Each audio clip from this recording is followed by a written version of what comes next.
بیماری اس قدر شدید تھی کہ آپ چلنے پھرنے سے معذور ہو گئے، اٹھنے کی سکت نہ رہ گئی، یہاں تک کہ آپ کا گوشت گرنے لگا۔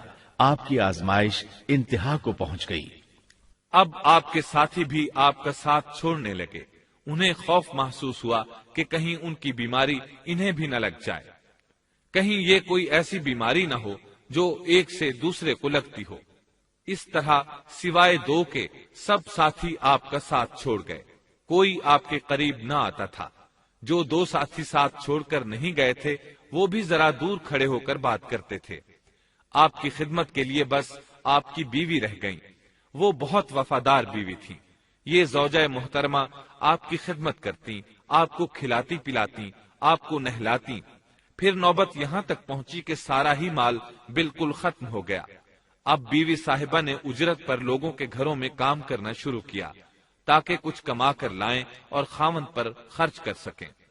یہ تھے اللہ کے نبی ایوب علیہ السلام، اتنی بڑی آزمائش میں پورے اترے۔ آزمائش بھی 1-2 ماہ نہیں، پورے 12 برس جاری رہی، اور ایک قول کے مطابق 18 برس جاری رہی۔ آپ اس دوران مجسمہ صبر بنے رہے۔ آپ نے کبھی کسی سے شکوہ تک نہ کیا، یہاں تک کہ کبھی زوجہ محترمہ سے بھی شکوہ نہ کیا۔ سال ہا سال اسی حالت پر گزر گئے۔ ایک بار آپ کی بیوی نے عرض کرنے کی ذرا ہمت کی اور کہا، آپ اللہ کے رسول ہیں، اگر اللہ کے حضور دعا کریں تو وہ آپ کی بیماری کو ختم فرما دیں گے، آپ کی حالت کو بدل دیں گے۔ بیوی صاحبہ کے یہ کہنے کے باوجود آپ نے بیماری کے ختم ہونے کی دعا نہ کی، نہ یہ کہا یا اللہ مجھے رزق کی فراوانی عطا فرما، بس رضائے الہی پر راضی رہے، تقدیر الہی پر خوش رہے۔ آپ نے بیوی سے فرمایا، ذرا بتاؤ تو ہم کتنا عرصہ خوشحالی اور فراوانی میں رہے ہیں، کتنا عرصہ ہم ناز و نعمت میں رہے ہیں؟ انہوں نے جواب دیا، 80 سال۔ یہ سن کر آپ نے فرمایا، مجھے اللہ تعالیٰ سے دعا کرتے حیا آتی ہے، جتنا عرصہ خوشحالی میں رہا اتنا عرصہ بیماری اور تنگ دستی میں نہیں گزرا، اس لیے میں ابھی یہ دعا نہیں کروں گا کہ وہ مجھے شفا عطا کر دے یا میری اس حالت کو بدل دے، وافر رزق عطا کرے، جب تک مجھ پر 80 سال نہ گزر جائیں۔ جس طرح میں 80 سال ناز و نعمت کی بہاریں دیکھتا رہا، اسی طرح 80 سال تک میں اسی حالت پر صبر کا دامن تھامے رہوں گا، تندرستی کا سوال نہیں کروں گا۔ آپ کے اس جواب پر بیوی صاحبہ مایوس ہو گئیں، اس لیے کہ انہیں تو بیماری کے ختم ہونے کی اور اچھے دنوں کے دوبارہ آنے کی امید تھی۔ آپ کی بات سن کر وہ بولیں، تب یہ آزمائش کی گھڑی کب ختم ہوگی؟ چونکہ اس بات سے اللہ تعالیٰ کی ناشکری ہوتی تھی، اس لیے ایوب علیہ السلام ناراض ہو گئے۔ انہوں نے اللہ کے نام کی قسم کھائی کہ اگر اللہ تعالیٰ نے مجھے شفا عطا فرمائی تو میں انہیں 100 کوڑے ماروں گا۔ دوسری طرف نوبت یہاں تک پہنچی کہ لوگوں نے آپ کی بیوی صاحبہ کو کام دینے سے انکار کرنا شروع کر دیا۔ ان کا خیال تھا کہیں ان کے شوہر کی بیماری انہیں بھی نہ لگ جائے۔ وہ سمجھتے تھے کہ ایوب علیہ السلام کی بیماری چھوت کی ہے، لہٰذا یہ بیماری ان کی بیوی کے واسطے سے انہیں بھی لگ سکتی ہے۔ جب معاملہ یہاں تک پہنچ گیا تب آپ نے ایک چھوٹی سی بات کہی، اس میں بھی کوئی واضح دعا نہیں تھی، جبکہ اس وقت سے بڑھ کر دعا کے لیے کون سا وقت ہو سکتا تھا؟ آپ کی اس بات کو اللہ تعالیٰ نے قرآن مجید میں بیان فرمایا ہے۔ سورہ انبیاء آیت 83 میں ہے، اور ایوب کی اس حالت کو یاد کرو جبکہ اس نے اپنے پروردگار کو پکارا کہ مجھے یہ بیماری لگ گئی ہے اور تو رحم کرنے والوں سے زیادہ رحم کرنے والا ہے۔ مجھے آزمائش نے آ لیا ہے اور تو ارحم الراحمین ہے۔ مطلب یہ کہ آپ نے واضح الفاظ میں دعا نہیں فرمائی، یہ نہیں فرمایا الہی مجھے تندرستی عطا فرما، الہی مجھے رزق عطا فرما اور میری حالت ایسی ایسی ہو گئی ہے، تو رحیم و کریم ہے، بلکہ یوں کہا وَأَنْتَ أَرْحَمُ الرَّاحِمِينَ، عرض کیا میری نسبت میری حالت کو تو ہی بہتر جاننے والا ہے۔ اللہ تعالیٰ نے دوسری آیت میں آپ کی حالت کو اس طرح بیان کیا ہے۔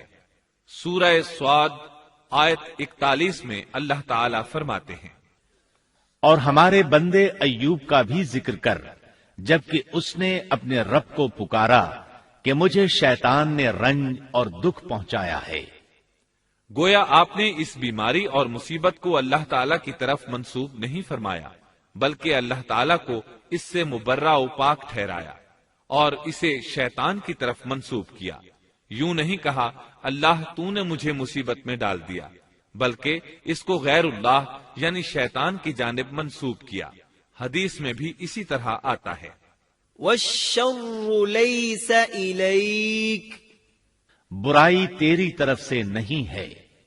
اللہ تعالیٰ نے آپ کی التجا کو اسی لمحے شرف قبولیت سے نوازا۔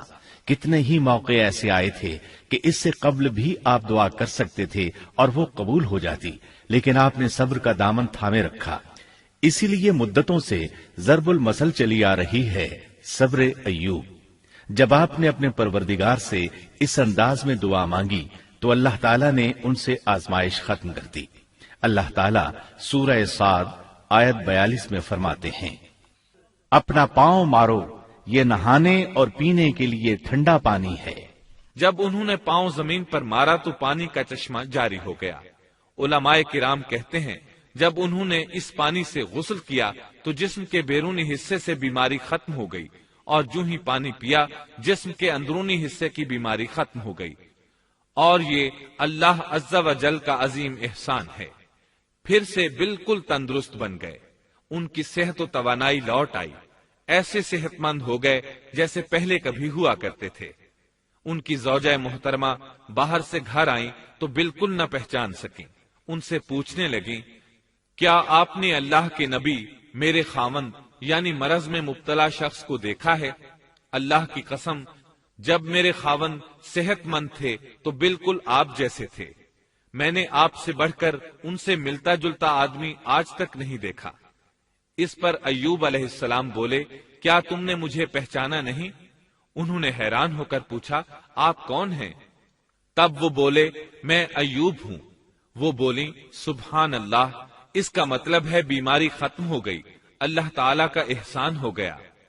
اس کے بعد اللہ تعالیٰ نے انہیں اہل و عیال کی نعمتیں بھی لوٹا دی، ان کے مویشی بھی انہیں واپس مل گئے۔ سیدنا ابن عباس رضی اللہ عنہما فرماتے ہیں، اللہ تعالیٰ نے صرف انہیں ہی اپنے فضل و کرم سے نہیں نوازا بلکہ ان کے ساتھ ان کی اہلیہ کو بھی اپنے خاص فضل و کرم سے نوازا، اس لیے کہ انہوں نے بھی اس عظیم آزمائش میں صبر کیا تھا، عظیم صبر کا مظاہرہ کیا تھا۔ اللہ تعالیٰ نے ان کی جوانی کو بھی لوٹا دیا۔ ان سے سیدنا ایوب علیہ السلام کے ہاں 26 بیٹے بیٹیاں پیدا ہوئے۔ یہ روایت بھی ملتی ہے کہ 26 بیٹے ہی بیٹے تھے، بیٹیاں اس کے علاوہ تھیں۔ اللہ تعالیٰ سورہ انبیاء آیت 84 میں فرماتے ہیں، ہم نے اس کو اہل و عیال عطا فرمائے بلکہ ان کے ساتھ ویسے ہی اور اپنی خاص مہربانی سے، تاکہ سچے بندوں کے لیے سبب نصیحت ہو۔ مطلب یہ کہ ان کی جوانی واپس کر دی، مال و دولت لوٹا دیا، اور یہ چیزیں انہیں فوراً واپس کر دی تھیں۔